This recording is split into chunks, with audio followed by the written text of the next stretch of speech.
예, 오늘 이제 서신서 로마서부터 요한계시록까지 배워할 건데요. 일단 우리 이제 마지막으로 구약 10시대, 구약 10가지 시대 우리 한번 공부하고 창조시대부터 한번 하고 우리가 오늘 보겠습니다. 자, 시작. 창조시대, 족장시대, 출애굽과 광야시대, 그리고 정복시대, 사사시대, 단일 왕국시대, 분열 왕국시대, 포로시대, 바벨론 포로 귀환시대, 침묵시대. 그렇죠. 이제 언제든지 툭툭 이렇게 제가 준비하지 않고 물어도 여러분께서 그 따라오시는 건 대단한 겁니다. 이것만 우리가 계속해서 알아도 성경의 구약 성경 끝까지 처음부터 끝까지 쭉 그 역사 흐름을 오고요. 자, 신약 시대는 세 가지 시대입니다. 그죠? 첫 번째 예수님 시대, 그리고 교회 시대, 선교 시대. 자, 그러니까 예수님 시대, 성령 시대인데 성령 시대 1, 교회 시대, 성령 시대 2, 선교 시대. 이렇게 나눴는데 사실 뭐 지금은 또 여전히 교회 시대고 지금도 여전히 선교 시대입니다. 그렇죠? 그러나 사도행전을 볼 때 사도행전 앞부분에 이제 교회가 막 사역을 하는 거, 그리고 그 교회를 기반으로 해서 이제 선교가 시작되는, 이제 자, 성경 퀴즈. 우리가 말하는 선교가 시작된 교회는 이방 선교가 시작된 교회는 어느 교회라고 봅니까? 안디옥 교회. 그렇죠? 안디옥 교회. 이제 안디옥 교회에 두 사람이 사역을 했지 않습니까? 누가 사역했죠?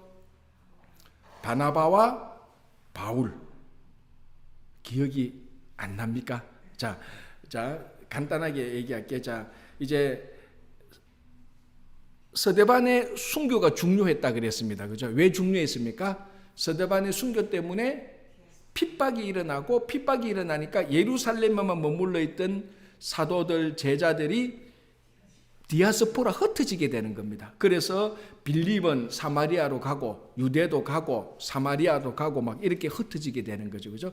이게 이제 중요하게 된 것이고, 이러면서 이 흩어진 사람들이 일단의 그룹들이 안디옥에 가서 신앙생활을 하게 됩니다. 거기서 막 예수 믿는 소문이 예루살렘까지 들리니까 예루살렘에 있었던 제자들이, 야, 안디옥을 저렇게 우리가 방치해서 되겠나? 저렇게 예수 믿고 저렇게 신앙생활에 활동하는데, 그래서 우리가 지도자를 보내자. 누가 좋은가? 그래서 이렇게 쭉 보니까 바나바가 제일 적당했습니다. 착하고 사람하고 화목하고 또 성령이 충만했고 너무 적당. 그래 바나바를 보내. 바나바가 자기 혼자 사역하기 어려워서 바울을 데리고 가서 이미 그 바울은 예루살렘 그 제자들하고 바나바가 이미 화해시켰고, 그래서 바울과 함께 가서 안디옥에 가서 선교를 하게 됩니다. 안디옥에 가서 사역을 하게 됩니다. 거기서부터 안디옥에서 본격적으로 이방 선교의 시작점이 됩니다. 그 이방 선교에 불을 지른 사람이 사도 바울 아닙니까? 그죠? 그리고 우리서 그래서 이제 선교 시대가 본격적인 선교 시대가 됩니다. 그래서 교회 시대의 중요한 교회는 예루살렘 교회, 선교 시대의 중요한 교회는 안디옥 교회. 그래서 사도행전 보면 예루살렘 교회와 안디옥 교회가 이 두 축이 있습니다. 예루살렘 교회 그러면은 베드로, 안디옥 교회 그러면은 바울. 그래서 베드로와 바울이 두 기둥처럼 서가 있는 것이죠. 그죠? 자, 이제 거기에 이제 우리가 역사서고 이제 서신서로 넘어가겠습니다. 124페이지 보겠습니다. 124페이지. 자, 신약 성경에는 복음서가 4권, 역사서가 1권, 역사서 1권이 사도행전, 그리고는 다 편지입니다. 서신서. 로마서부터 요한계시록까지. 자, 124페이지 그 표를 한번 보겠습니다. 이 표는 사실 우리가 앞에서 한번 본 겁니다. 그죠? 다시 한번. 복음서 4권, 역사서 1권, 그리고 서신서 22권. 맞죠? 이 22권 가운데 바울이 썼던 편지가 13권, 그리고 일반 편지가 9권. 그래서 22권이 됩니다. 자, 그리고 바울이 썼던 편지는 13개의 편지는 크게 두 가지 편지로 나눌 수가 있습니다. 어떻게 나눕니까? 교회에 쓴 편지, 그리고 개인에게 쓴 편지. 자, 개인에게 쓴 편지는 누구에게 쓴 편지가 있죠? 3명의 개인이 나옵니다. 누구죠? 디모데, 그리고 디도, 그리고 빌레몬. 그래서 디모데 전후서, 디도서, 빌레몬서, 요거는 사도 바울이 개인에게 썼던 편지입니다. 그런데 가장 개인적인 편지의 형식이 나는 것은 빌레몬서. 빌레몬이라는 사도 바울이 잘 아는 사람이 그 중에 종이 있는데, 오네시모라는 종이 도망간 노예인데 감옥에 갇힌데, 바울도 같은 감옥에 갇혔어요. 만나서 얘기를 보니까 너무 좋은 사람이야. 근데 노예야. 알고 보니 이 노예의 주인이 보니까 빌레몬인데 사도 바울이 너무 잘 아는 사람. 그래서 감옥에서 빌레몬에게 편지를 씁니다. 그게 빌레몬서고, 그래서 빌레몬서는 옥중서신 가운데 한 권이 됩니다. 옥중서신이 몇 권이죠? 4권. 와, 이거 뭐 신학교 수준입니다. 옥중서신 4권. 자, 한번 해볼까요? 에필골몬, 에베소, 빌립보스, 골로세스, 빌레몬서, 에필골몬. 요건 4권은 감옥에서 썼던 편지라서 옥중서신이라고 말을 합니다. 자, 한번 보겠습니다. 바울 서신 교회에게 보낸 편지, 로마 교회에 보낸 편지, 로마서, 고린도 교회에 보낸 편지, 고린도전서, 고린도후서, 갈라디아 교회에 보낸 편지, 갈라디아서, 그 다음에 에베소서, 빌립보서, 골로소서, 데살로니가 전후서. 자, 그리고 바울 서신은 개인에게 보낸 거 디모데 전후서, 디도서, 빌레몬서. 그죠? 자, 요 13권을 바울이 썼는 편지다라고 말하는데, 교회와 개인에게 썼는데, 이거는 수신자가 분명합니다. 그죠? 골로새서, 그러면 골로새 교회 교인들에게 준, 분명히 이거는 누구에게 보낸, 한 사람은 아니지만, 교회지만, 누구에게 보낸 것이라는 것이 확실히 특정하게 드러납니다. 그런데 요거 말고 나머지 9권은 일반 서신이라고 말해서 누구에게 보냈다는 게 아니기보다는 그냥 일반인에게 제너럴하게 보낸 편지입니다. 그래서 그걸 우리가 일반 서신이라고 말을 합니다. 자, 그러니까 여러분, 바울 서신은, 우리가 바울 서신은 왜 바울 서신이라고 말하죠? 그렇죠. 바울이 썼으니까. 근데 일반 서신은 일반이 썼습니까? 아니죠. 일반이 받았는 거죠. 그 명칭이, 바울 서신은 썼는 사람을 중심으로 우리가 명칭을 붙였고, 일반 사람은 수신자, 받는 사람을 중심으로 일반 서신이라고 말을 합니다. 그럼 일반 서신의 저자도 일반인입니까? 아니죠. 일반 서신의 저자는 딱 지정되어 있습니다. 자, 베드로 전후서 일반 서신이죠. 왜? 자, 베드로 전후서를 읽어보면 누구에게 썼는 편지인가 하면 누구에게 썼는 편지라는 게 없어요. 그냥 그 시대에 고난을 당하고 나그네와 같은 행인들에게 권하노니, 누구나 다, 거의 다 그 사람이에요. 그런데 썼는 사람은 특정인입니다. 누구? 베드로. 일반 서신은 받는 사람을 중심으로 우리가 일반 서신이라고 말을 하지만, 그 일반 서신을 썼는 사람은 저자가 분명하게 있습니다. 그런데 히브리서는 누가 썼는지 아직 몰라요. 그렇지만은 분명히 누군가는 있었습니다. 그죠? 누군가는 모르겠지만. 자, 그래서 바울 서신은 썼는 사람을 바울이라고 해서 바울 서신, 일반 서신은 받는 사람이 일반인들이라고 해서 일반 서신, 그렇게 이름을 붙이는 건데요. 자, 일반 서신이 9권입니다. 자, 히브리서, 야고보서, 베드로 전후서, 요한 1, 2, 3서, 유다서, 요한계시록. 요걸 우리 일반 서신 하고요. 자, 125페이지를 보겠습니다. 넘어가서 시대. 사실 요게요, 우리가 구약은 시대가 흐름이 크기 때문에 뭐 사무엘서, 그러면 사무엘이 몇 년도, 모세 몇 년도, 이게 정확히는 딱 꼬집어 말하겠지만 이 연도가 그래도 굵직굵직하게 나타납니다. 그런데 이 신약 시대의 이 연도는 막 5년, 10년 단위로 막 논쟁을 하기 때문에 좀 더 어떻게 보면 더 까다로울 수가 있는 거예요. 구약이 볼 때는, 야, 너희들 뭐, 구약 시대의 편지들이 볼 때는, 야, 너희들, 신약 시대 편지 보고 너희들 5년, 10년 가지고 사나. 우리는 학자에 따라서 100년, 200년 차이도 막 나버리는 거예요, 그게. 그런데 신약은 5년, 10년, 20년 누가 썼는지, 그 시대에 있는지, 왜냐하면 그 시대 때 그때마다 중요한 사건들이 되게 많이 일어났기 때문에. 자, 신약 시대가 보통 이제 대체로 한 AD 30년, 40년에서부터 시작되기 위해서 한 8, 90년 정도까지 보고 어떤 사람은 100년 넘게까지도 봅니다. 자, 어쨌든 그거는 아직까지 우리가 다 알 수 없는 거예요. 중요한 것은 뭐가 중요한가 하면은 신약 성서가 기록되는, 그러니까 대체로 신약 성서가 제일 일찍 기록된 책을 대체로 두 권으로 봅니다. 마가복음하고 데살로니가 전서로 봅니다. 두 권이 어느 신약 27 가운데 요 두 권이 제일 일찍 기록되었다라고 말을 합니다.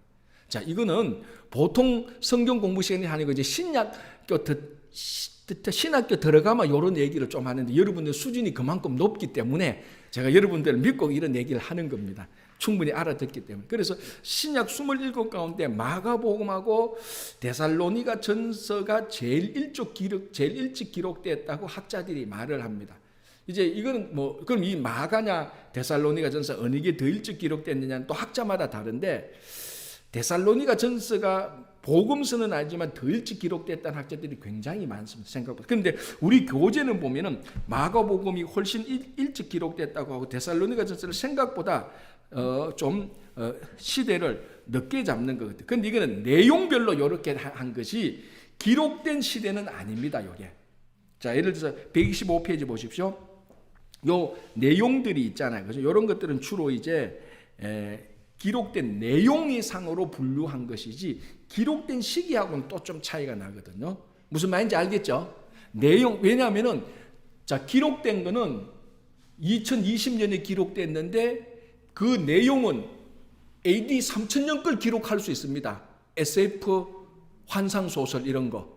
그러니까 기록된 시기하고 내용하고는 뭐 1000년, 2000년 차이 날 수가 있죠. 또 과거도 기록할 수 있습니다. 그죠? 그래서 기록된 사람하고 기록된 시기하고 내용하고는 또 차이가 날 수 있는데, 자, 어쨌든 지금 제가 무슨 얘기를 계속 하고 싶은가 하면은 이게 누가 언제 기록된지 내용이 언제 되든지 그 이 성경, 신약 성경이 기록되는 이 상에서 그 한 중간을 뚫고 가는 중요한 사건이 하나 생겨요. 그 사건이 뭐겠습니까, 여러분? 신약 성경이자 AD 30년 전에는 기록이 안 됐겠죠. 왜? 예수님께서 33세까지 사셨으니까. 예수님이 살아계셨을 때 이걸 마가복음을 완성하지는 않았단 말이죠. 그렇잖아요. 예수님이 돌아가셔야 뭐 부활도 경험하고 그렇잖아요. 그죠? 그러니까 30년 제일 일찍 기록된다면 한 33년에서 40년 사이. 지금 제일 일찍 기록된 거겠죠. 그죠? 이해되죠? 이제 신학교 가면 이런 걸 배우는 거예요. 그래서 성경을 더 깊이 배우는 겁니다. 자, 그렇게 해서 보통 보면은 AD 한 80년, 90년, 어떤 사람은 100년 약간 넘게까지 보는데 그러면 AD 35년에서 AD 한 90년 사이에 이 사이에 중요한 사건이 하나입니다. 일어납니다. 그게 뭐겠습니까?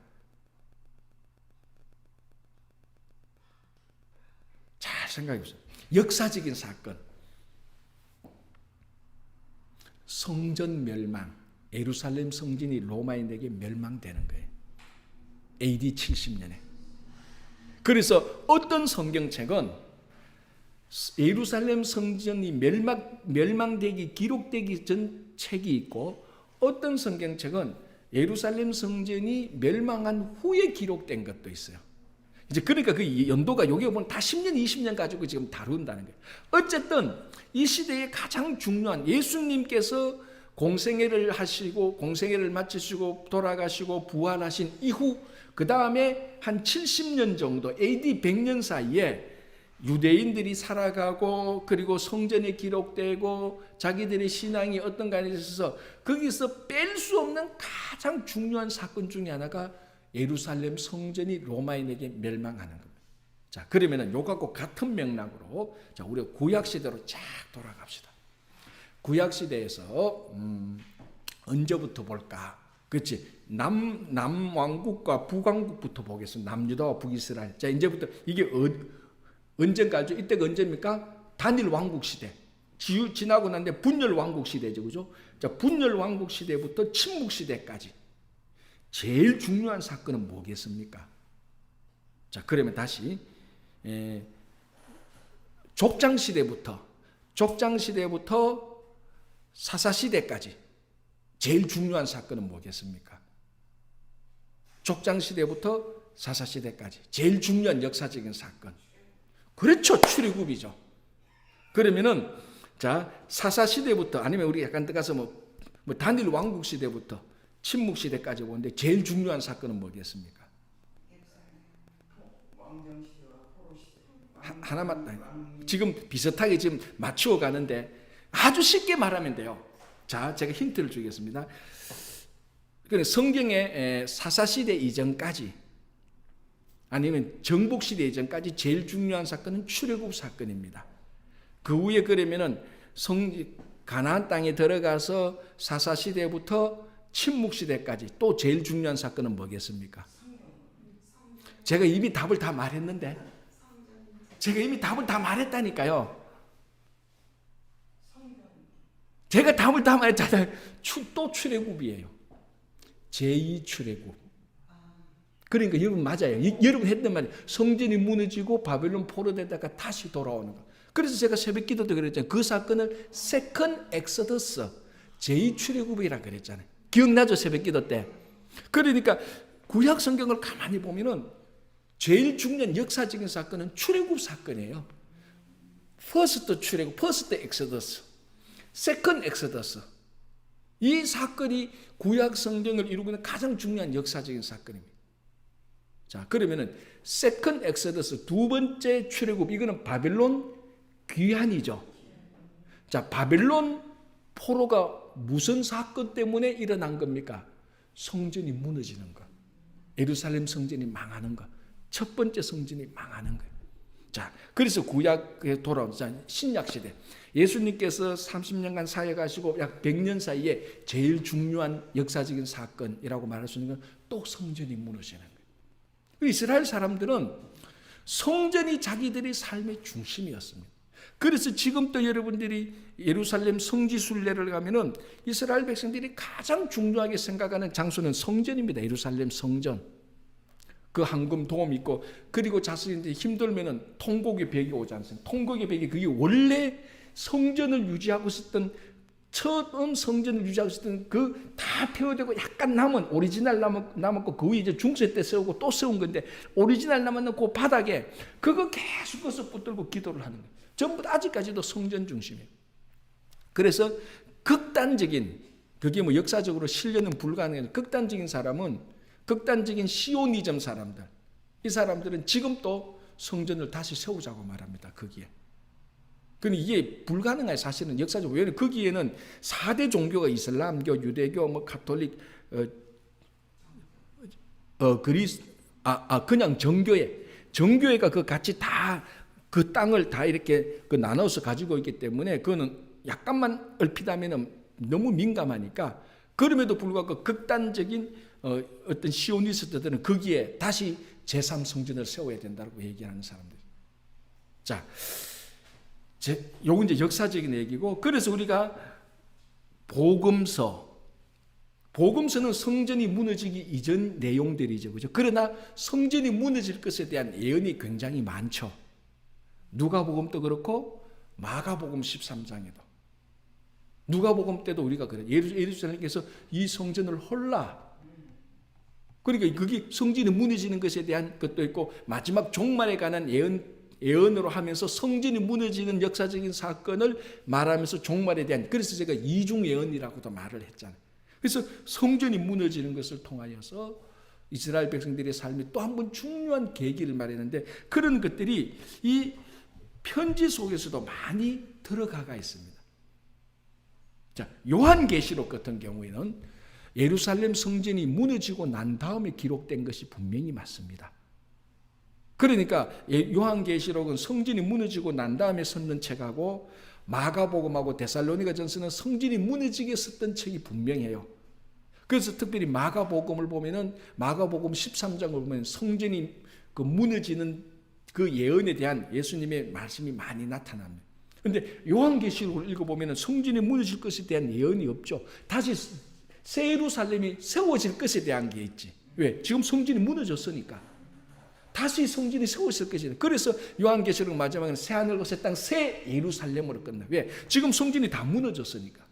그런데 마가복음은 새 예루살렘이 아니고 지금 그게 중요한 게 아니고 지금 있는 성전이 무너질 것에 대한 게 이 내용이 나.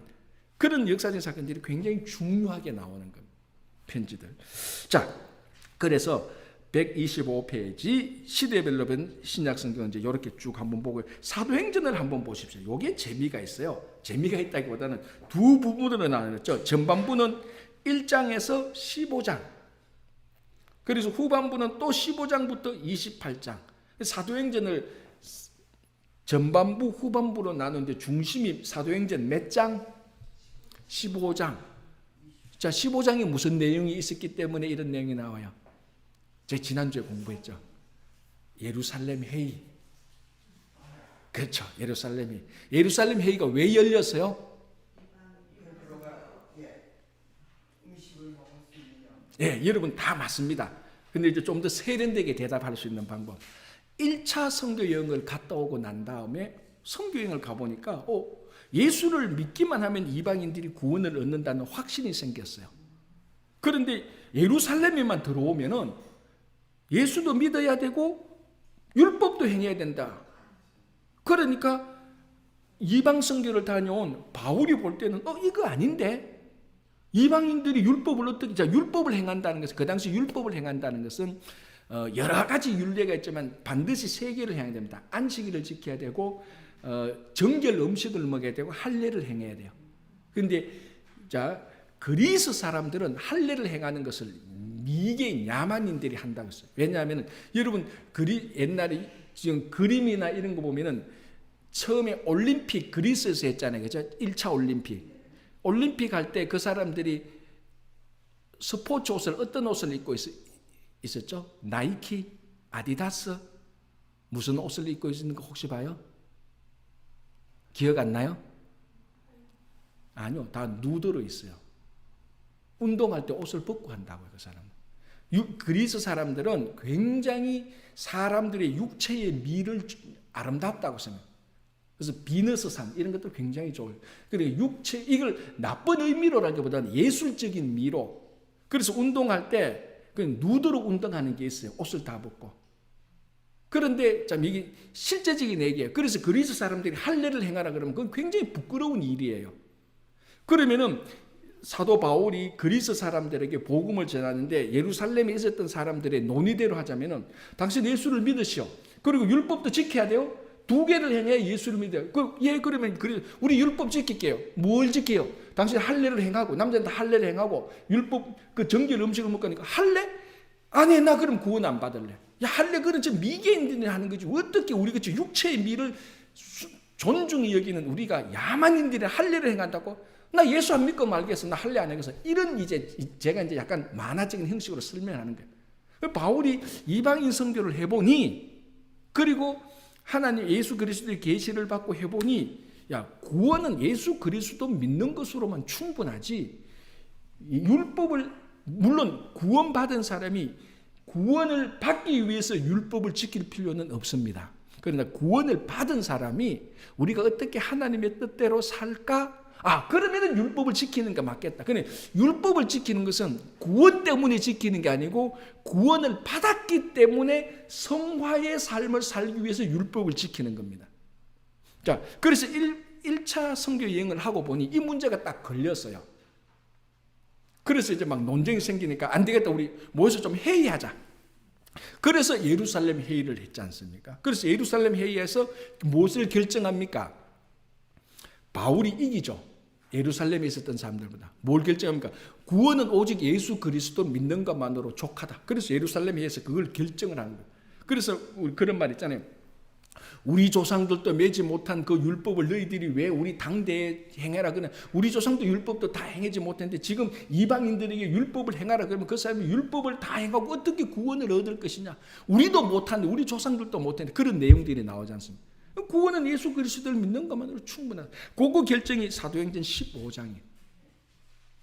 요거 이제 바로 앞에 우리가 중요한 요거 같은 맥락 중요한데 베드로가 고넬료를 만나잖아요. 그래서 이방인들과 만남을 문을 열어주고 공식적으로 인정을 하는 겁니다. 그러니까 이게 사도행전하고 같은 맥락으로 가요. 그래서 사도행전 이게 끝나니까 제2차 선교 여행 사도 바울의 가장 화려한 선교 여행은 1차, 2차, 3차 로마까지 가면 2차입니다.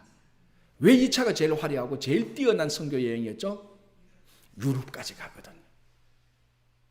그 마게도냐 지역에 가잖아요. 원래 바울은 유럽까지 갈 생각이 없었어요. 그 지역만 선교하려고 했는데 꿈에 사도행전 16장 요거 끝난 15장 끝나고 사도행전 16장 꿈에 마게도냐에 된 사람이 건너와서 우리를 도우라. 바울이 눈 떠보니까 나 저쪽으로 안 건너가고 싶은데 그 환상이 하나님 뜻인 줄 알고 그래서 건너가서 마게도냐 지역에 첫 번째 도착한 곳이 빌립보. 거기서 만난 여인이 루디아 자주장사. 그래서 루디아 자주장사가 이제 그 지역의 큰 유지 여장부예요, 보니까. 그래서 물질적으로 서포트하고 인맥도 도와주고 해서 거기서 이제 교회를 개척한 교회가 빌립보 교회. 그렇게 해서 복음이 유럽으로 가는데요. 완전 복음이 확 전파되죠. 그거 중요한 게 사도행전 1장에서 15장까지. 그 15장 후반부터는 복음이 전반적으로 이방인들에게 확 퍼지는 거예요. 그래서 이 책은 사도행전 1장에서 15장에서 28장. 그래서 사도행전 1장에서 15장은 우리가 앞에 때 공부했던 내용을 하면은 교회 시대. 요 15장 28장까지는 선교 시대. 둘 다 성령 시대지만 요렇게 구분을 했다는 거지. 그러면 선교 시대는 교회가 안 하냐? 천만에. 교회를 중심으로 선교가 되는 것이지. 그죠? 그래서 그것도 똑같습니다. 이때도 교회도 있습니다. 그러나 초점을 맞춘다면 그렇게 되는 거죠. 그죠? 이제 거기에 이제 맞춰서 이제 거기서 사도행전에 일어나는 일들하고 이런 시기적으로 맞춰서 그 옆에 이제 내용들을 이제 서신서하고 좀 이렇게 맞춰 놓은 겁니다. 자, 125페이지 지나가고 이제 126페이지 신약 연대표. 자, 역사서 사도 이건 이제 제가 좀 얘기를 했는 거죠. 근데 이 책에서는 갈라디아서를 데살로니가 전서보다 좀 더 일찍 기록됐다고 이 책의 저자는 말하고 있어요. 물론 이렇게도 말할 수가 있어요. 그러나 제가 공부한 데에 의하면은 데살로니가 전서가 좀 갈라디아서보다 더 일찍 쓰여지지 않았을까라는 생각입니다. 이거는 진리는 아니에요. 복음은 진리지만 이런 거는 이론입니다. 요건 약간 차이 나도 괜찮아요. 뭐 그런 건 크게 중요하지 않고 흐름만 쭉 보면 중요하고요. 자, 중간에 줄거리 요약 보겠습니다. 자, 서신서 다 같이 한번 읽어보겠습니다. 시작.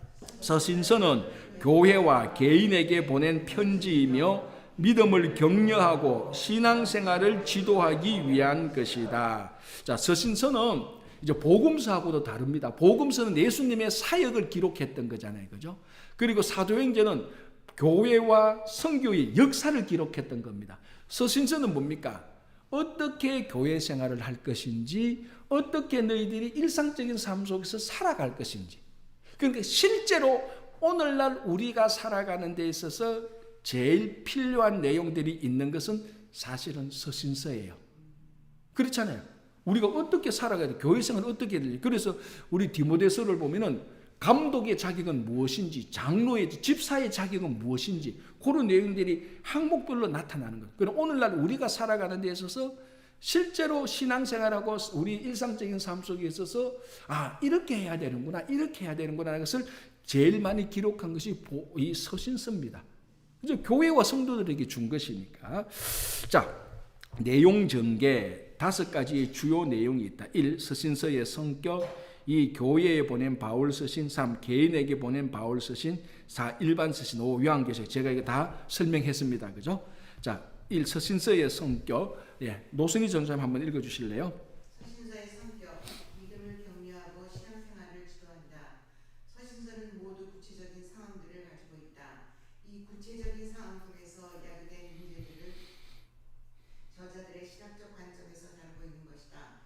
예를 들어서 바울 서신을 보면 바울 사도는 각 교회 및 개인의 영적 문제들을 1. 하나님의 의, righteousness of God, 구속과 화해. 3. 이신칭의, justification by faith 라는 자신의 신학적 틀 속에서 해결하고 있다.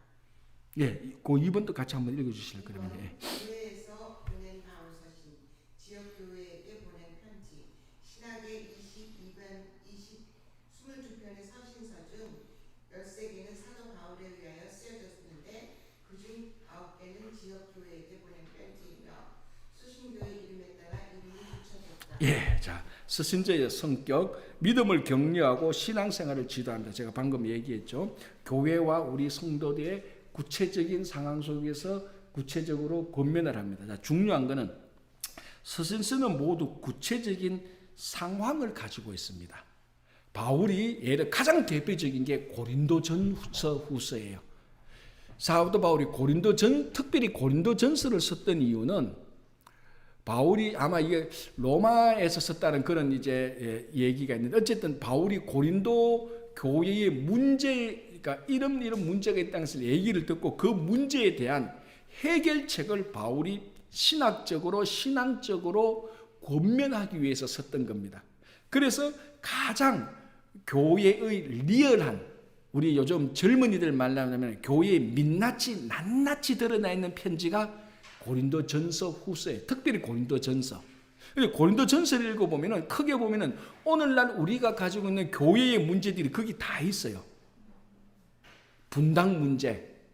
자, 나는 아볼로파, 나는 게바파, 나는 그리스도파, 나는 아볼로 게바, 나는 나는 아볼로 게바, 예수파, 바울파, 또 바울파. 아볼로, 게바, 그리고 바울파, 베드로파, 아볼로파. 나 그것도 싫다. 예수파. 네 당파로 나눠서 교회가 막 갈라진. 그게 뭐 오늘날 교회 분열 문제. 그리고 성적인 타락의 문제. 그리고 우상 숭배 문제. 우상에게 바쳐진 그 음식을 먹느냐 안 먹느냐에 따라서 우상을 섬기느냐 안 먹느냐의 문제. 그리고 교회에서 일어난 일들을 가지고 사회법정에 가지고 갈 것인지 안 가지고 가는 그 문제. 그리고 부활에 관한 논쟁. 뭐 부활 없다고 하는 그런 사람들. 그리고 이단들에 관한 내용들도 좀 약간씩 나옵니다. 그러니까 바울이 그런 구체적인 상황에서 편지를 쓰는 겁니다. 요렇게 너희들이 신앙생활하면은 이 문제는 해결된다. 자, 예를 들자면은 분쟁에 관해서 네 당파가 나타났는데 거기서 바울이 해결하고자 했던 신앙적인 관점은 뭡니까? 십자가의 지혜를 배우고 예수의 몸이 어떻게 나누어졌느냐 너희들. 예수의 몸이 한 몸인데 세례도 하나 아니냐. 너희들이 똑같은 세례를 받은 사람이 어떻게 당파로 나눠줄 수 있겠느냐. 그 내용들이 나오는 겁니다. 그래서 우리가 바울 서신이나 일반 서신도 볼 때는 그때 이런 문제가 있었고 이런 상황에서 바울이 이런 얘기를 했다는 것을 정확히 짚어야 되는 겁니다. 그런데 이거를 그때 바울이 말했던 그 권면의 문제를 역사적으로 모든 상황에 똑같이 다 적용하면은 안 맞을 때가 있다는 겁니다. 안 맞을 때가. 무슨 말인지 알겠죠? 바울이 말했던 이 편지는 여기서 말하는 구체적인 상황이 다 있습니다. 근데 상황이 바뀌면은 해결책도 바뀌는 거예요.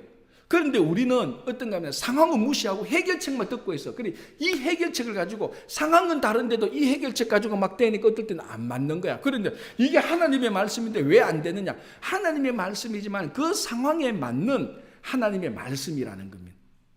이건 이제 우리가 여러 가지를 더 깊이 공부할 게 많죠. 어쨌든 중요한 것은 바울이 썼던 교회의 편지 그리고 개인의 편지는 그 각각에 맞는 상황을 바울이 알기 때문에 상황에 맞는 약을 처방한 겁니다.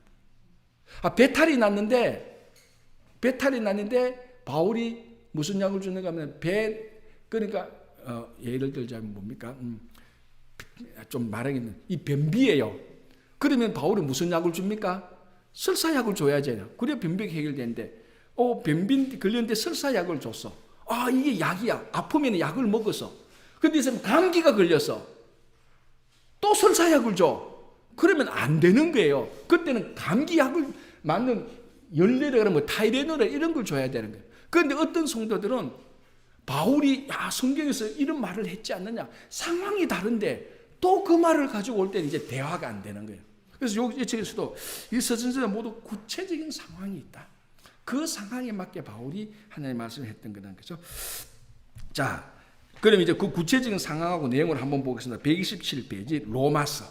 가장 위대한 66년 성경의 가장 위대한 거죠. 그죠? 자, 로마서 내용. 로마 교회와 예루살렘 교회에 보낸 자기소개서, 신앙, 신학, 자기 마음 등등인데 요거는 내용을 내가 볼 때는 이거 좀 바꿔야 돼. 이 내용은 이거는 가지 내용도 중요한 내용은 뭡니까? 율법, 복음, 칭의, 그리스도 성도의 삶, 이런 것들이 더 많습니다. 물론 요 내용이 맞긴 맞는데 요 책에서 잘 나가다가 이런 부분은 좀 내한테 감수를 받았으면 제가 알려줘. 야, 이 로마서인데 이신칭의도 없고 로마서인데 율법과 복음도 안 쓰면 너 로마서 뭐 읽었냐? 제가 이렇게 좀 감수를 해줬을 것인데 저한테 감수를 안 받아가 요래 약간 핀트가 어긋난 얘기인데 로마서 내용이 뭡니까? 이신칭의 오직 믿음으로 구원을 받는다. 그거 아니에요. 그리고 이제 로마서 12장 가면 어떻게 살 것인지 성화된 삶을 얘기하고 율법을 얘기하고 복음을 얘기했지 않습니까? 그죠? 그래서 여러분 여기에다 로마서 내용은 율법, 복음, 칭의, 성화 그렇게 적어 놓으면 될 것 같아요. 그래서 자, 갈라디아서는 잘했어요. 교회를 어지럽히는 율법주의를 논박함. 갈라디아 교회에 바울이 복음을 전했어요. 그런데 나중에 들어온 다른 유대인 제자들 또는 유대인 복음 전파자들이 갈라디아서 교회에 와서 뭐라고 했는가 하면은 복음도 믿어야 되고 예수도 믿어야 되고 율법도 행해야 된다. 아까 그 사도행전 예루살렘 회의에서 결정난 그 내용을 가지고 얘기하는. 그래서 어떤 사람은 이 갈라디아서가 어쩌면은 사도행전 예루살렘 회의 이전에 기록됐다라고 기록. 그래서 아마 이 책에서는 갈라디아서를 제일 먼저 기록됐다고 보는. 자, 연대를 정하는데 지금 우리가 2000년 전에 기록된 책을 어떻게 연대를 정하겠습니까? 그런데 정하는 나름대로 방법, 내용을 보면은 야, 여기 먼저겠다, 먼저 후겠다는 좀 나름대로 완벽하지는 않지만은 요 내용이 이런 문제가 있었네. 그런데 이거 보니까 이런 문제 해결됐네. 아, 여기 먼저 기록됐겠다. 문제가 있어. 요 해결책이. 그래서 갈라디아 교회가 바로 사도행전 회의에서 결정한 그 내용을 가지고 바울하고 다른 사도들하고 갈등이 일어났던 겁니다. 그래서 바울이 나중에 그래서 원래는 사울이 갈라디아서를 쓸 마음이 없었어요. 갈라디아 교회를 개척하고 이렇게 갔는데 복음을 전해줬는데 바울 교회인데 나중에 보니까 바울 뒤에 온 사람들이 이 교회를 난장판으로 만든 거예요. 왜? 다시 교회가 율법으로 돌아가 버렸어. 그래 바울이 얘기대로 왜 율법 돌아갔는가 하면은 예수도 믿고 율법도 행해야 된다 그러니까 예수 믿는 게 뒤처지고 율법 행하는 교회, 율법주의 교회로 다 돌아간 거예요. 그래서 바울이 부랴부랴 편지를 쓰는 게 갈라디아서였어요. 그래서 갈라디아서 바울이 뭐라고 말합니까?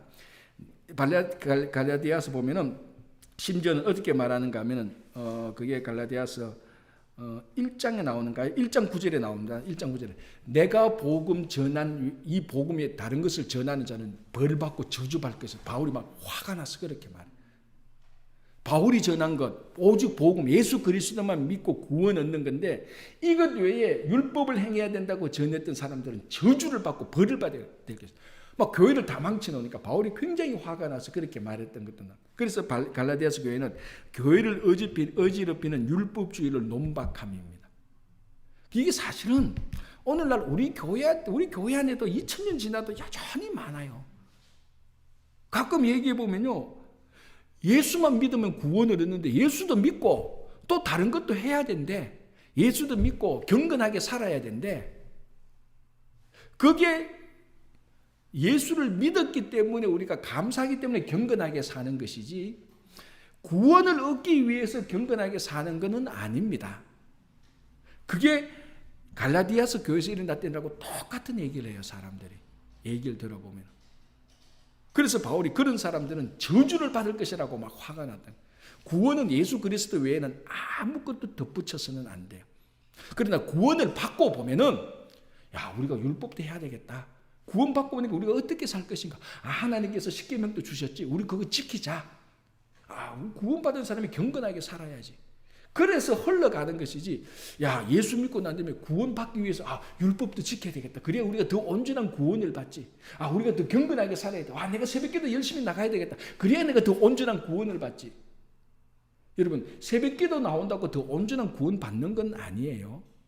구원받은 사람이 내가 좀 더 온전한 삶을 살고자 해서 새벽기도 나오는 것이지, 내가 새벽기도 나오면 더 온전한 구원을 받겠다. 너희들이 구원은 10점짜리 구원이고 나는 20점짜리 구원이야. 난 새벽기도 나왔어요. 그런 구원은 없어요. 구원은 구원이지. 구원을 받고 보니 내가 새벽에 나와서 기도하고 싶은 마음도 생기고 말씀을 더 많이 읽어보고 마음도 생기는 것이. 그죠? 자, 고린도 전후서 고린도 교회에 발생한 특별한 문제를 다룬. 제가 아까 얘기했죠. 분쟁, 음행, 소송 문제, 은사 남용, 부활 논쟁, 그리고 또 뭐 우상 숭배 이런 내용들이 나옵니다. 에베소서. 아마 에베소서를 읽어보면은 굉장히 내용이 웅장합니다.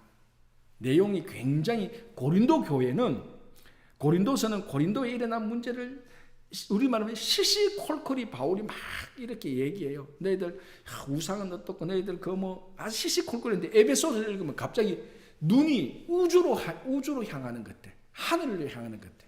그래서 에베소서는 우주적인 교회론이다 이렇게 말합니다. 전 세계에 있는 모든 교회가 하나다. 우주에 있는 모든 게 하나다. 예수 그리스도 한 분이고 그리스도 세례도 한 분이고. 그렇게 에베소서를 읽어보면요, 뭔가 모르게 내 영혼이 우주로 막 날아가는 것 같아. 그 안에 교회가 있는 것 같아. 굉장히 범위가 에베소 교회는 굉장히 크고 그런 차원에서 영적 전쟁을 다루는 거죠. 좀 맞잖아요. 우주적인 교회론을 가지고 있고 이 우주적인 교회와 사탄과의 싸움에서 일어나는 영적 전쟁 같은 그런 것들을 다루는 것입니다. 그래서 그리스도의 위치가 뭐냐면은 지역적인데도 살지만 우리의 눈은 영원한 우주의 창조자를 바라보는 그런 우주적인 예수 그리스도 그런 것도 보고요. 그래서 에베소서는 옥중서신입니다. 이것도 감옥에서 썼던 편지고요.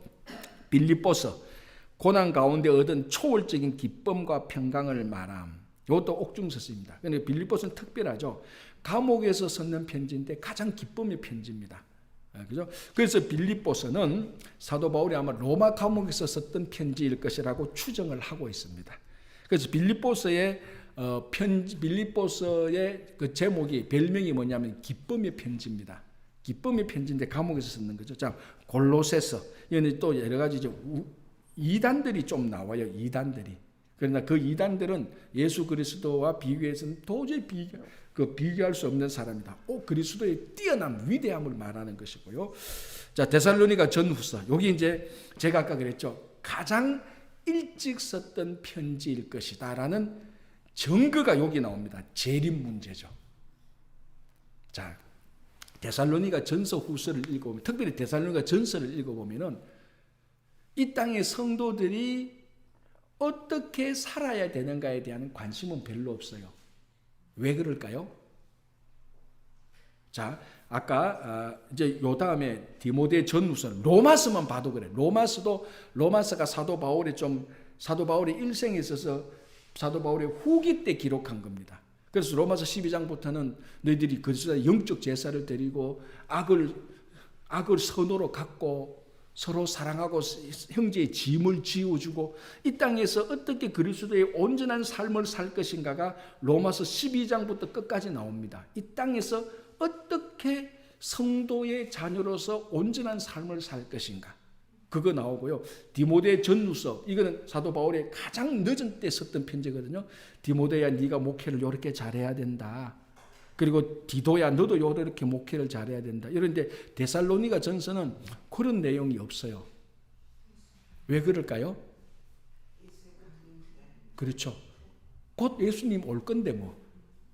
그래서 사도 바울의 편지를 보면은 사도 바울이 어떤 생각이 있는가 하면 초기 때에는 진짜로 자기 당대에 예수님이 재림할 거라고 바울도 생각을 했었어요.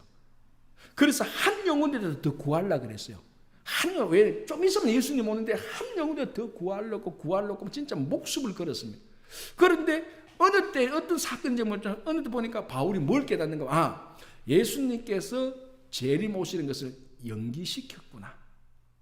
그걸 알게 됩니다. 자, 그러면 재림이 지금 온다면은 우리가 어떻게 살아야 됩니까? 재림을 준비해야 되잖아요. 예수님 오셔야 돼요. 근데 재림이 연기됐다. 어떻게 생각합니까? 우리가 이 땅에서 오래 살잖아요. 그럼 이 땅에서 어떻게 살 것인가 초점을 맞춰야 돼. 재림이 연기됐으니까. 재림이 연기 안 되고 곧 올 거라면 이 땅에서 어떻게 살 것인가 아니고 예수님께서 오는 것을 어떻게 준비할 것이냐는 겁니다. 그래서 자, 극단적으로 이제 재산 파는 거죠. 왜냐하면 예수님 곧 오시는데 재산이 뭐 필요합니까? 다 팔아가지고 재림을 준비해야 되는 겁니다.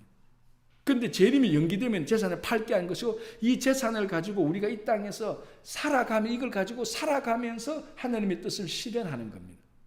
살아가는 방법이 바뀌게 되는 거예요. 그래서 데살로니가 전서를 보면은 재림에 관한 내용이 굉장히 강하게 나타납니다. 왜? 사도 바울은 데살로니가 쓸 때는 자기 당대 때 예수님께서 오신다고 확신했기 때문에. 그래서 데살로니가 전서를 보면은 재림 문제로 혼란스러운 사람들이, 그걸 이제 바울이, 야, 재림은 도둑같이 오는 거고 뭐 우리는 공적인 오는 거니까 그거 너희들이 이 재림에 대해서 혼란하지만, 만약에 바울의 노년의 재림 이런 문제가 누가 했다면, 야, 재림은 연기된 거야. 그 생각하지 말고 이 땅에서 너희들이 잘 하나님 뜻대로 잘 살고 있어. 잘 살아야 돼. 온전한 삶을 살아야 돼. 그렇게 얘기를 했을 거라. 그래서 데살로니가 전서는 재림 문제가 나오는 겁니다. 자, 개인에게 했던 편지. 자, 3. 개인에게 보낸 바울 서신. 신앙의 동력자들. 자, 예를 들자면 디모데, 디도, 빌레몬. 아까 얘기했던 거죠. 개인에게 보낸 바울 서신은 주로 신앙의 동력자를 보낸 것으로 목회적 충고가 있다. 디모데 전후서, 에베소에 있는 아들과 같은 목회자에게 보낸 편지. 그래서 사도 바울의 믿음의 양아들이 누구? 디모데. 자, 그리고 디도, 그레데셈. 그레데셈은 그리스의 섬에 있는, 그리스 국가에 속한 섬이죠. 그죠? 그레데 섬에 있는 동력자에게 보낸 편지인데, 여기에요 이제 좀 이단들이 좀 있었어요. 그래서 우리 그 디도서 1장이잖아요. 디도서 1장을 읽어보면은 이단을 조심하고 순결한 삶을 살아라. 그런 내용들이 나오고 있습니다. 자, 빌레몬서 아까 얘기했죠. 옥중서신인데 회심한 도망 노예를 그 주인에게 보내며 썼던 편지. 자, 이렇게 되고 있고요. 자, 일반 서신, 이제 여러 저자가 여러 수순자에게 쓴 편지, 여러 저자들의 서신으로 저자의 이름으로 서신 제목을 삼았다. 자, 히브리서, 이건 아주 특별하죠. 구약의 제사, 구약의 장막, 이런 것들을 전부 다 예수님에게 초점을 맞춰서 본 게 히브리서입니다. 그래서 아까도 말했지만 히브리서는 아직까지 누가 썼는지 정확히 알 수가 없는, 그러나 중요한 것은 히브리서는 뭐 다른 사도 바울의 편지하고도 확실히 다르고 일반 서신하고도 확실히 차이가 나는 겁니다. 완전 예수 그리스도, 대제사장인 예수 그리스도, 그리고 모든 제사를 완성시킨 예수 그리스도. 그래서 우리가 구약의 레위기를 읽으면은 신약의 히브리서하고 같이 읽어보면은 완전히 이게 완벽하게 조화가 싹 되는 편지입니다. 완전히 아주 특별한 게 히브리서. 야고보서 그러면 딱 하나 실천나는 거죠. 뭡니까?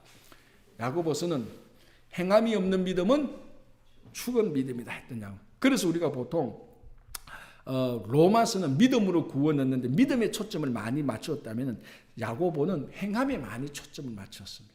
그죠?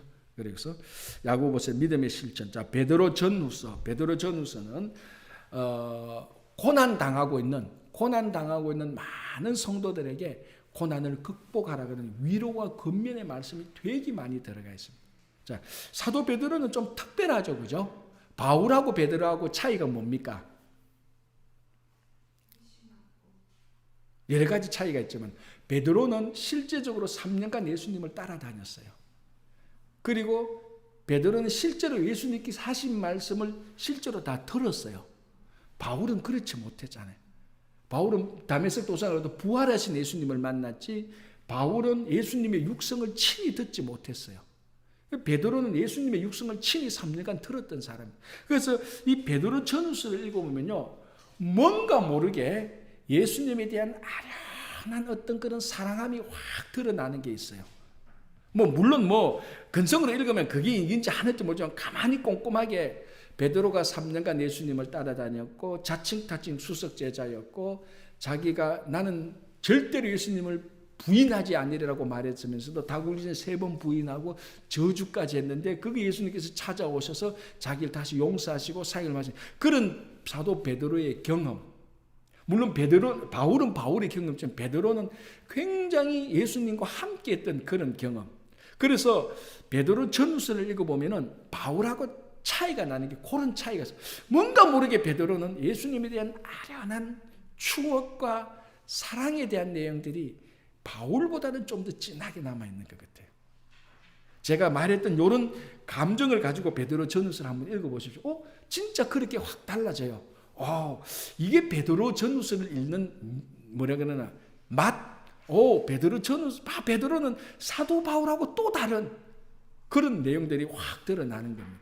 우리가 너무너무 사도 바울이 1차, 2차, 3차 선교 여행을 했기 때문에 우리가 바울을 너무 강조했기 때문에 상대적으로 베드로는 좀 약간 묻히는 경향이 있는데 절대로 그러지 않습니다. 베드로는 예수님과 3년간 산전수정 다 겪었고 배반도 해봤고, 물론 뭐 바울은 핍박도 했지만 배반도 해봤고 용서도 받아봤고, 실제로 그런 내용들이 베드로 전후서를 읽어보면 나오게 돼. 그래서 고난받는 형제들한테 굉장히 따뜻한 위로와 격려의 말씀이 많이 있습니다. 다음에 요한 1, 2, 3서 사도 요한이 쓴 편. 이것도 예수님의 제자죠. 하나님의 사랑을 강조했는데, 자, 여러분 요한복음 1장에 강조됐던 내용이 뭡니까? 요한복음 1장. 성육신. 말씀이 육신이 되어 우리 가운데 거하심에. 성육신입니다. 자, 그런데 요한 1서, 2서, 3서, 특별히 요한 2서를 보면요, 누가 적 그리스도냐고 말하면은 예수님이 육신이 된 것을 부인하는 사람들은 다 적 그리스도라고 말을 하고 있습니다. 왜 그런가 하면은, 자, 요한 1, 2, 3서에서 굉장히 강조한 것은 제가 볼 때는 두 가지입니다. 여기는 하나만 말했는데 이 책은 하나님의 사랑을 강조라고 만든, 내가 감수했다면은 하나님의 사랑 플러스 성육신이라고 저는 기록하고 싶어요. 왜? 그 당시에 여기들 보면 영지주의라는 말 많이 들어봤잖아요, 이제. 그죠? 영지주의는 뭔가 하면은 사람의 육신은 껍데기다. 이건 영을 가두는 감옥이다. 육신은 나쁘고 악한 거다. 그래서 사람이 죽고 구원받는 것은 육신은 다 사라지고 영만 살아있는 거다. 그런데 우리 사람도 육신은 그냥 껍데기로 보는 거예요. 영만 보는 거예요. 그게 영지주의입니다. 그러니까 영과 혼을, 영과 육신을 딱 분리시키고 육신은 나쁜 거라고 말합니다. 성경은 육신적인 것은 나쁘지만은 육신 또 하나님이 똑같이 창조하신 거예요. 그래서 영과 육을 분리시키는 자체가 굉장히 신앙적으로 좋지 않은 겁니다. 영육이 같이 있은 거예요. 그래서 제가 물론 저도 영적으로 뭐 이런 말을 하지고 그런 의미는 났지만은 영적으로 말하면서 육신은 나쁘고 타락하고 부패한 거야 라고 그렇게 생각하면 절대로 아닙니다. 영도 육도 하나님 똑같이 창조하셨어요. 그래서 창조의 영과 육이 하나가 된 거예요. 그런데 영지주의는 육신을 다 무시한 거예요. 영지주의는. 쉽게 말해서 이렇게 또 볼 수 있어요. 그게 이제 영지주의가 말하는 건 다는 아니지만 쉽게 말하자면 내가 도둑질해도 괜찮아. 내 영만 깨끗하면 돼. 내 몸은 감옥에 있어도, 내 몸은 술집에 있어도 괜찮아. 내 영만 깨끗하면 돼. 그런 논리가 성립돼요, 영지주의는. 그런데 성경은 그렇게 말해요. 네 몸이 거기 있으면 너 영, 예수님께서 말하셨는 네 마음이 어디에 있는지 네 물질도 거기 간다고. 네 물질이 있는 곳에 네 마음이 있다 그랬습니다. 똑같이 같이 보는 거예요. 분리시키지 않고. 그래서 이 성육신은 이걸 하나로 합치하는 겁니다. 그런데 그 당시 영지주의는 어떤가 하면은 예수님이 성육신 됐다고 생각 안 하고 예수님이 사람의 몸을 잠시 빌려왔다고 생각해요. 그래서 죽을 때에 사람의 몸은 껍데기처럼 나온 거 영혼만 숑 하고 빠져나갔다고 생각하는 거예요. 이게 원래 진짜인데 죽을 때 영혼은 안 죽고 영혼만 숑 빠져나가고 육신만 죽어버렸다는 거예요. 자, 이게 제가 계속 사도 바울은 고린도전서 15장에서 부활을 할 때 우리가 다 죽었다가 다 부활한다 그래요. 영지주의자들은 그걸 분리시켜버리는 거예요. 그래, 육신을 나쁘게 해버려요. 그래서 사도 요한은, 왜냐하면 자, 요것도 누구냐면 사도 요한이에요. 예수님과 3년간 있었던 사람이에요. 보니까 진짜 예수님은 하나님이 인간이 되신 분이야. 분리가 안 돼. 예수님 안에서는 신성과 인성이 같이 하나가 된 거예요. 근데 영지주의는 이것을 분리시켜버려요. 그리고 인성은 무조건 나쁜 거, 신성만 좋은 거. 그게 오늘날 우리 신앙생활 속에 너무너무 많이 들어왔어요. 너무너무 많이 들어와 있는 거예요. 우리가 영적으로만 고결하면 돼. 영적으로 고결한 건 좋은 거예요. 그건 저도 부인도 안 해요. 부인하죠. 영적으로 고결만 하고 육신적은 다 나쁜 거야. 자꾸 분리시키면 안 돼. 이게 하나가 돼. 세상은 다 나쁜 거야. 교회만 좋은 거야. 그래서 우리 세상에 나가면 안 돼. 우리 세상 사람들 만나면 안 돼. 그게 영지주의식으로 생각하는 경향이에요. 그래서 요한 2서 1장에는 예수님이 육신이 된 것을 부인하는 사람은 전부 다 적 그리스도라고. 그게 이단. 그걸 강력하게 말했던 것이 요한 1서, 2서, 3서. 이게 왜 이렇게 되냐? 하나님의 사랑이니까 그런 거예요. 그래서 요한 1서는 하나님의 사랑이다. 그래서 사도 요한이 성서신으로 하나님의 사랑을 강조했고 성육신도 강조했다라고 보면 될 것입니다. 자, 다음 유다서 한 장이죠. 그래서 이 책에서는 좀 약간 짧아서 좋습니다. 이렇게 말도 해놨는데 경건지 못한 생활에 대한 경고하는 서신. 여기도 이제 거짓 교사들이 또 와서 자꾸 그러니까 이게 요한 1, 2, 3 일반 서신을 보면요. 그 당시 거짓 교사들, 적그리스도들 우리가 흔히 말하는 이단. 자, 이단이란 말 자체는 성경에는 나타나지 않습니다. 이단이란 말, 요 단어는 성경에 없는 단어예요. 그러나 지금 말하는 적그리스도, 거짓 교사들, 요거 다 이단인들이잖아요. 이런 것은 요한 1서, 디도서, 그리고 목회 서신에 일반 서신에 되게 많이 있어요. 적그리스도들, 그리스도들, 거짓 교사들. 바울도 막 그리고 바울이 아까 말했죠. 갈라디아 교회에서 복음과 예수를 믿고 율법도 지켜야 되는 사람, 이런 사람들을 사도 바울은 거짓 교사들이라고 말을 했어요. 이단처럼 본 겁니다. 자, 그래서 유다서도 경건하게 살고 이단 거짓 교사들에 현혹되지 말 것. 그걸 말했고요. 자, 요한계시록 마귀의 공격세에 고난받는 교회를 격려. 이건 우리가 요 앞전에 요한계시록 길게 한 1년 뭐 20몇 번을 봤습니다. 요한계시록. 그죠? 뭐 너무 내용 잘 아니까. 7인, 7나팔, 7대접 나온 거 나왔죠? 자, 요렇게 해서 이제 끝나는 거고요. 자, 확인 한번 하고 마치겠습니다. 시간이 얼추맞아졌네요. 자, 확인. 자, 줄거리 요약. 서신서는 교회와 개인에게 보낸 편지이며 믿음을 격려하고 신앙생활을 지도하기 위한 것이다. 자, 서신서의 성격은 뭡니까? 그렇죠. 제일 밑에 믿음을 격려하고 신앙생활을 지도한다. 교회에게 보낸 바울 서신은 어떤 거죠? 지역 교회에 보냈죠. 골로새 지역에 있는 교회에 보낸 편지. 고린도전서 고린도 도시에 있는 보낸 편지. 그런 거죠. 자, 그리고 개인에게 보낸 바울 서신은 뭐죠? 신앙의 동력자들을 보냈는데 신앙의 동력자들이 누구였죠?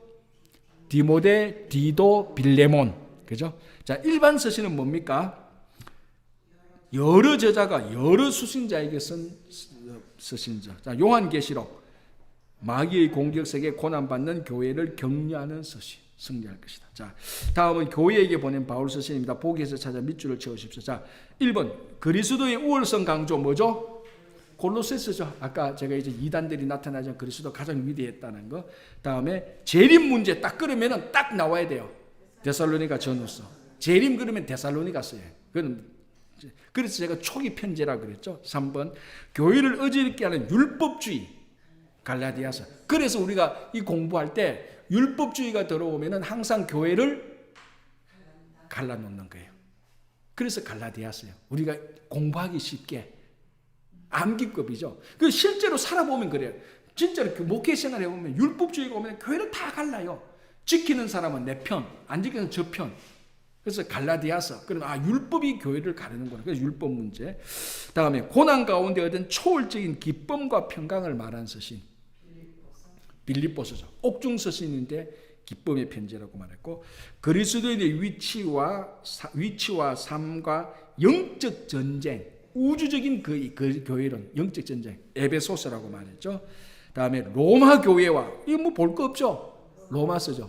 그죠? 다음에 고린도 교회 이것도 볼 거 없죠. 그런데 고린도 교회는 중요한 게 발생한 특별한 문제를 다루고 고린도 전후서가 가장 중요 이슈가 많이 드러나는 겁니다. 물론 다른 교회도 보면은 믿음이 약한 자와 약한 뭐 이렇게 그런 갈등이 있지만 제일 갈등이 많은 편지가 고린도 교회입니다. 자, 다음은 개인에게 보낸 바울 서신입니다. 보기에서 찾아 밑줄을 채우십시오. 회심한 도망노예, 금방 나왔죠? 빌레몬스. 자, 이게 헷갈리면 안 됩니다. 누구는 그러니까 이 빌레몬이 노예 이름이라고 착각하고 있어요. 빌레몬은 노예의 주인이에요. 그럼 그 노예는 누구냐? 빌레몬서 읽으면 나오죠. 오네시모. 그죠? 예. 다음에 에베소에 있는 아들과 같은 목회자에게 보낸 서신. 아들은 디모데, 믿음의 양아들. 그리고 그레데 섬에 있는 동력자 디도서. 그죠? 다음은 일반 서신입니다. 다음에서 보기에 찾아 밑줄을 채우죠. 사도 요한이 쓴 서신은 하나님의 사랑을 강조 플러스 성육신 요한 1, 2, 3서. 다음에 아시아와 갈라디아에 흩어져 있는 신자들에게 장로의 입장에서 보낸 서신에서 고난과 마귀의 공격 속에서 대처를 말함. 고난. 베드로전서 사도 바울이 고난 당하는 사람한테 굉장히 많이 위로합니다. 자, 여기서 보십시오. 아시아와 갈라디아에 흩어지는 신자들에게 장로의 입장에서 보낸 서신인데, 여기서 장로는 오늘날 장로교회에 있는 장로가 아니에요. 목회자의 수준, 목회자 이거는. 이걸 보고 베드로가 그러면 장로였나? 여기서 말하는 장로는 감독, 목회자적인 그런 포지션에 있는 사람이에요. 우리 장로교 제도에 있는 장로 수준의 포지션이 아니에요. 그렇죠? 다음에 3번 경건치 못한 생활에 대해 경고하는 서신. 아까 얘기했죠. 거짓 교사들 말하면 그건 좀 경건해서 유다서죠, 그죠? 다음에 이건 4번에 너무 명확하죠. 구약의 장악이 아니고 구약의 장막입니다. 미스프린트죠. 구약의 장막, 제사, 역사적 시간에서 본 그리스도, 히브리스하고 같이 봐야 될 구약의 책은 레위기. 그걸 보면 됩니다. 자, 사도 요한이 밤모섬에서 유배당한 상태에서 딱 나왔죠. 요한계시록. 황제 숭배의 강요 앞에 막 무너져가는 교회를 위해 안타깝게 기도하다가 본 환상을 기록한 서신. 자, 6번 믿음의 실천 딱 나왔죠. 야고보서. 그죠? 자, 마지막 축하합니다. 옆에 아무나 있으면 손을 잡고 이 기쁨을 나눕니다. 물론 인사는 no pains, no gains. 이렇게 해서 우리가 요한계시록까지 보고 그런 걸로 요걸 마치도록 하겠습니다. 요 7가지 맥은 나중에 한번 보고 제가 되면은 약간 더 정리해서 좀 여러분하고 뭐 한번 한 학기 동안 나눌 수 있으면 나누고 아니면 다른 걸 하도록 하겠습니다. 자, 이렇게 했는데 앞으로 뭘 공부하고 싶습니까, 여러분? 어떤 거 공부했으면 좋겠다. 아니면 소감. 시간이 좀 지났네. 네. 소감은 항상 마지막 때 소감은 딱 하나입니다. 끝났으니까 너무 좋습니다. 이거예요. 이 소감은 영원한 진리예요. 아무리 좋아도 끝났으니까 좋습니다. 박수 치는 게. 하여튼 여러분들 수고하셨습니다. 수고하셨고 이때까지는 수고했었고요. 나중에 혹시 여러분들이 이 책을 한 번씩 여러분들이 다 공부한 책이잖아요. 여러분이 다 답답했기 때문에 한번 읽어보면은 성경 공부 내용들이 그래도 안 한 것보다 훨씬 더 많이 도움이 될 거예요. 그래서 많이 도움하시기 바랍니다. 제가 기도하고 마칠게요. 하나님 감사합니다. 우리가 지난 가을 그리고 겨울은 좀 쉬고 또 이번 봄에 2월 달부터 6월 초까지 우리가 성경 탐구 40일을 공부했습니다.